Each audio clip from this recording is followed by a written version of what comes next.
আসসালামু আলাইকুম। আপনার মাঝে আমি একটি ভিডিও দিলাম। আপনারা তামান্না ভিডিও দেখবেন দয়া করে। আমাদের এলাকার ভিতরে একটি কবরস্থান। এই কবরস্থানের ভিতরে অনেক আবর্জনা হয়ে রইছে।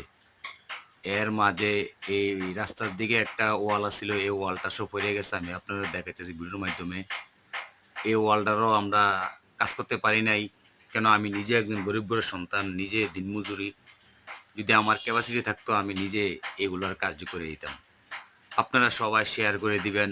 আর যারা মানবতার ফেরিওয়ালা, যারা টাকা পয়সা দিয়ে সাহায্য করেন, আপনারা একটু স্ক্রিনের উপরের নাম্বারটার ভিতরে বিকাশ, নগদ সব আছে, আপনারা একটু সাহায্য করিবেন। হ্যাঁ, যদি সাহায্য না করতে পারেন আপনারা ভিডিওটা একটু শেয়ার করে দিবেন। দেখেন আমাদের এই কবরস্থানের ভিতরে কত আবর্জনা, কত গাছগাছালি, কত কত ঘাস, বুঝছেন? কত বড় লোক আছে রে ভাই। একটা মানুষও এই কবরস্থানের ভিতরে একটু নজর দেয় না। আমি গরিব ঘরের সন্তান, এই কারণে আমি একটু নজর দিলাম, আপনারা শেয়ার করে দেন।